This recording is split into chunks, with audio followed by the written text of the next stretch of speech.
결자해집니다. 시장의 발목을 잡았던 리스크들이 경감이 되면서 다시 한번 살아나는 움직임, 이틀 연속의 뉴욕장의 강한 반등이 확인이 되고 있는데요. 최현재 전문가와 함께 조금 더 구석구석을 들여다보겠습니다. 전문가님 어서 오십시오. 안녕하십니까. 네, 밀렸던 지수가 다시 한번 회복하는 기조를 나타내고 있습니다. 또 한 번의 강한 반등이 나왔어요. 어떻게 보셨을까요? 예, 어제 헝다에 대한 우려가 조금 완화됐고, FOMC 불확실성이 이제 제거되는 바람에 이제 3대 지수 모두 1% 이상 큰 폭으로 상승을 했습니다. 어제 이제 종목별로 좀 보면은 10년 만기 국채 수익률이 1.4%를 돌파했다는 소식에 따라서 JP 모건 체이스는 3.3% 상승, 그다음에 뱅크 오브 아메리카 3.8% 상승, CT 같은 경우는 3.8% 상승했습니다. 10년 만기 국채 수익률 같은 경우에는 올해 7월 이후 최고치입니다. 지금 엑슨모빌이나 대본 에너지 관련주들도 어제 3%대 상승, 7%대 상승을 기록했습니다. 그다음에 이제 팔란티어 테크놀로지라고 있는데 4.9% 상승했고요. EV고라고 이제 전기차 충전 배터리 관련 주식이 있는데 그것도 6.8% 상승했습니다. 그다음에 GM도 2.2% 상승했고 포드도 3.6% 상승했습니다. 차량용 반도체가 이제 공급난인데도 불구하고 이제 상승을 했는데요. 그리고 보면은 이제 어제 세일즈포스닷컴이라고 있는데 기업용 CRM 플랫폼 업체인데 내년 매출 가이던스를 상향 조정하는 바람에 이제 7.2% 상승했습니다. 그다음에 이제 노바백스가 이제 WHO에 이제 코로나 백신 긴급 사용 신청을 했다는 소식에 10.9% 상승했는데요. 노바백스는 4분기에 미국 내 긴급 사용 허가 신청도 예정입니다. 지금 그리고 어제 이제 주간 실업보험 청구자 수가 이제 발표됐는데요. 35만 1,000명으로 발표됐습니다. 시장 예상치는 32만 명이었습니다. 그다음에 제조 PMI 지수도 60.5로 나왔는데 전월은 61.1, 그다음에 시장 예상치로는 61.7이었는데 지금 5개월 내 최저치 기록했습니다. 서비스 PMI도 54.4를 기록했는데요. 전월에 55.1, 시장 예상치로는 54.9를 예상했는데 많이 안 좋게 나왔네요. 지금 14개월 내 최저치입니다. 그리고 지금 캐시우드 같은 경우에는 앞으로 10년간 성장주보다 미 국채 수익률이 오히려 더 수익률이 높을 것이라고 지금 얘기를 했는데요. 앞으로 몇 년간 시장은 굉장히 혼란스러울 것이다라고 얘기를 하고 있습니다. 지금 자사주와 배당을 늘리는 기업 같은 경우에는 지금 저평가지만 앞으로도 더 주가 상승은 어려울 것이다 이렇게 얘기를 하고 있고, 기술의 혁신으로 이제 앞으로 이제 또 디플레이션을 걱정해야 된다. 그래서 이제 국채 수익률에 투자하는 게 더 낫다 이렇게 얘기를 하고 있습니다. 네, 여러 가지 얘기들이 있었고 지표 발표가 특히나 많이 나왔습니다. 11월에 개시가 될지 12월에 개시가 될지 둘 중에 하나는 맞잖아요. 어쨌든 연준이 올해 내는 개시를 하겠다고 얘기를 했기 때문에 11월과 12월의 가능성을 타진하는 데에서는 이런 데이터들이 굉장히 중요할 것 같은데, 고용 시장의 회복 추세는 지속된다고 봐야 되겠습니까? 일단 실업자가 조금 더 늘었어요. 네, 실업자는 늘었는데 일단 연준은 이거에 지금 보면은 만족하는 것으로 보고 있어가지고, 요 정도 수치예요? 그건 제가 저번에도 얘기했듯이 예. 좋아지기는 점점 좋아지겠지만 그렇게 큰 폭으로는 좋아질 것 같지도 않다. 저는 예전에도 말씀드렸듯이 캐시우드랑 좀 비슷한 견해인데요. 결국엔 기술의 발전이 고용 시장에도 영향을 미치고 있고, 그래서 저는 앞으로도 이제 고용 시장 그렇게 급속도로 아주 연준이 원하는 것보다 더 크게 급속도로 좋아질 것 같지는 않다고 제가 그래서 본 이유입니다. 알겠습니다. 일단은 데이터는 만족할 만한 수준이다. 요거는 연준에서도 마찬가지인 것 같고, 시장 반응을 봐서는 투자자들도 마찬가지인 것 같죠? 요 정도 수준에서는 요 정도 속도로 해서 테이퍼링 들어가고 요 정도의 금리 인상되면 괜찮을 것 같다. 이렇게 좀 판단을 해주는 것 같은데, 전문가님 멘트에서는 인플레가 이제 계속 높을 거다 이렇게 얘기해 주셨잖아요. 네. 이것도 이제 시장에서는 어느 정도 정당화하면서 받아들이는 분위기로 가고 있는 것 같아요. 고인플레도요. 네.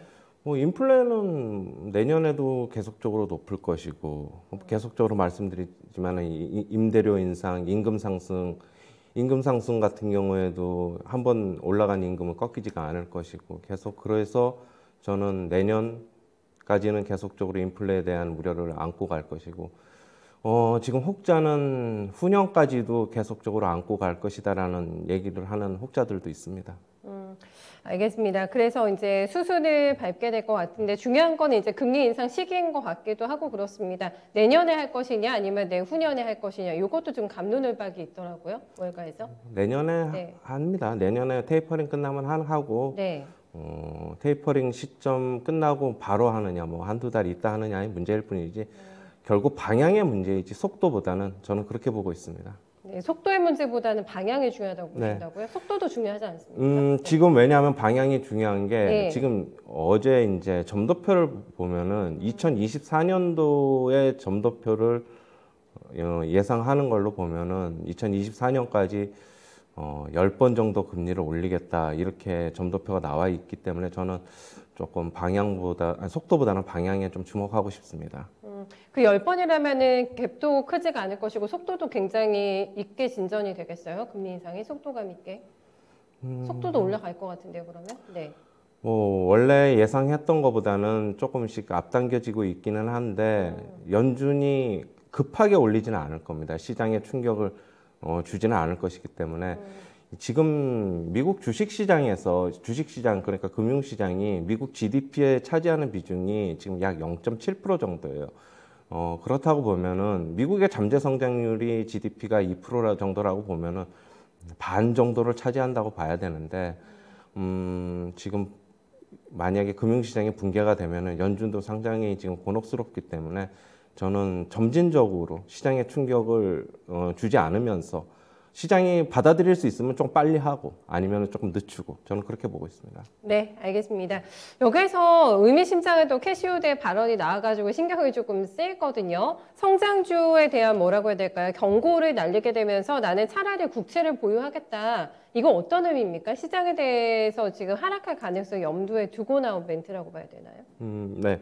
네. 그거는 이제 그렇게 봐야 되고 지금 캐시우드 같은 경우는 그러나 이제 뭐 테슬라 주식 같은 경우에는 네. 2025년까지 3,000달러를 갈 수 있다라고 보고 자기는 나머지 주식은 3,000달러에 매도하겠다. 일부러 매도했지만 그렇게 얘기를 하고 있는데요. 네. 지금 뭐 테슬라 같은 경우에 지금 캐시우드가 좋게 보고 있는 경우는 테슬라 얼마예요, 지금? 750달러인가 720달러인가 저도 그러니까 4-5배 되면 팔겠다. 한 4배 정도 예. 되면 팔겠다 얘기하고 있는데 테슬라 같은 경우에는 또 좋게 보는 이유가 배터리 팩 가격이 계속 점진적으로 하락을 하고 있다. 그래서 이제 지금 전기차 가격이 비싸지만 결국에는 휘발유차 정도로 떨어지고 뭐 그 이하로도 떨어질 것이다. 지금 전기차 가격에서 지금 배터리가 차지하는 비중이 가격이 약 3분의 1 정도거든요. 지금 굉장히 전기차 배터리 팩 때문에 전기차 가격이 비싼데 캐시우드는 그렇게 얘기를 하고 있는 반면에 어제 얘기는 또 이제 당분간은 좀 디플레이션을 염려해야 된다.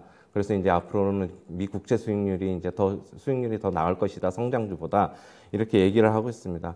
지금 캐시우드가 얘기하는 거는 제가 보는 관점이랑 좀 비슷한 것 같아요.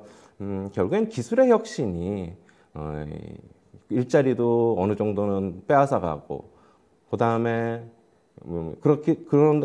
그래서 결국에는 또 금리도 낮아지게 되고 저는 그렇게 상관관계가 좀 물려 있다고 보고 있거든요. 네. 저는 그래서 연준이 이번에 그래서 인위적으로 인플레이션을 좀 조장하려고 한다고 하는 제 의견도 그런 맥락에서 좀 받아들여야 될 것 같은데 연준이 지금 의도적으로 인플레이션을 제가 조장한다고 자꾸 말씀드리는 거는 예. 좀 자꾸 이제 디플레이션이 너무 계속적으로 디플레이션이 가면은 뭐 경제에도 안 좋으니까 어느 정도 인플레이션이 차라리 경제에는 더 낫다.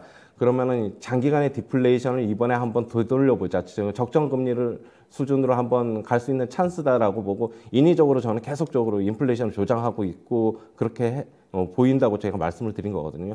근데 결국에는 기술의 혁신이 아주 예전 같은 이제 1970년대 같은 이제 하이퍼 인플레이션까지는 아니더라도 어느 정도 인플레이션은 지금 도달하고 있는 거는 좀 연준의 의도는 좀 성공하고 있는 것으로 좀 보고 있습니다. 네.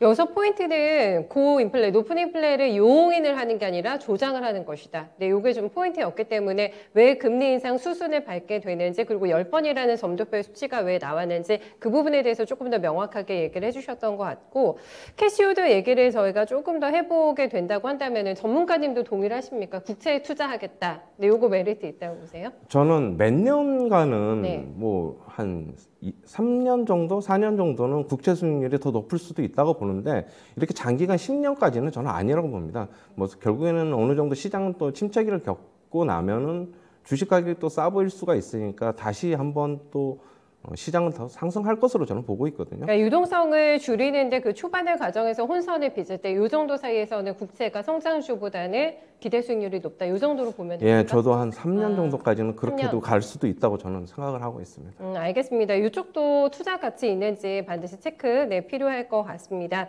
헝다 얘기를 마무리로 조금 더 제가 여쭤보고 싶은 거는 중국 정부가 일단은 그냥 지켜보고 있겠다, 개입 안 하겠다라는 얘기가 나왔는데 오늘 아시아 시장에서 반응 좀 어떻게 나올까요? 어제 홍콩에서는 급등했거든요, 헝다 주가가. 네.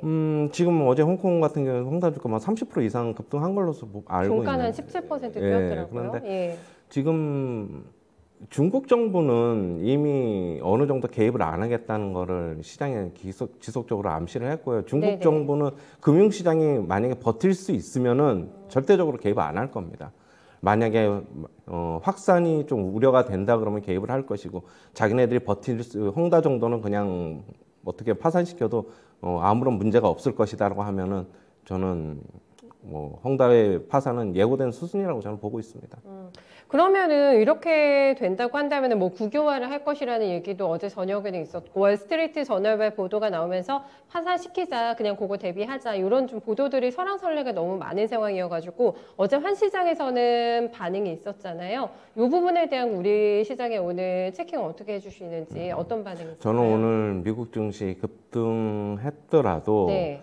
어느 정도 상승폭은 조금 제한될 것이다라고 저는 보고 있습니다. 그만큼 폭 안 나올 거라고 예, 보세요? 큰 폭의 상승은 아닐 것 같고 지금 네. 외국인들이 추석 전 한 일주일 전서부터 계속적으로 주식을 샀어요. 개인들은 계속 그러게요. 팔고 지금 예. 포지션이 지금 개인들이 더 이상 뭐 팔 게 어떻게 보면은 좀 많이 없기 때문에 시장은 충격은 어제 같은 경우에 조금 완화되는 모습이고 어제 외국인은 뭐 또 다시 샀고 어떻게 보면 약간 물타기 비슷하게 기관도 계속 그 추석 전에는 계속 팔았죠. 기관도 지금 계속 팔고 외국인이 파는 거는 뭐 고육지책이라고 저는 보고 있습니다. 자기네들이 이제 빠져나오기 위한 고육지책이라고 보고 있고 결국에는 시장에 조금 충격은 조금 더 한 번 더 있지 않을까 저는 그렇게 보고 있습니다. 그래서 어제 포지션도 한번 고점 매도에 나서는 것도 괜찮지 않을까 10% 정도는 저 그렇게 보고 있습니다. 네, 중국 펀드 투자하신 분들도 약간 조마조마하시던데 어쨌든 리스크가 끝나지가 않았기 때문에 여기에 대해서는 경각심 가지고 지켜보자라는 멘트 마지막으로 남겨주셨습니다. 여기까지 듣겠습니다. 수고 많으셨어요, 네, 전문가님. 감사합니다. 네, 최현재 전문가와 함께 여러 가지 얘기들을 일단은 나눠봤습니다. 사태가 다 마무리된 건 아니기 때문에 테이퍼링도 마찬가지고요. 헝다 리스크도 마찬가지입니다. 계속 이 연장선상에서 나오는 뉴스 플로우에 민감하게 우리 시장 반응할 것 같은데요. 다만 중요한 거는 간밤에 뉴욕장만큼의 강한 플러스권은 잡히지가 않을 것이기 때문에 요거 감안하시면서 전략 체킹해 보셔야 될 것 같아요. 네, 지금까지 모닝타임즈였습니다.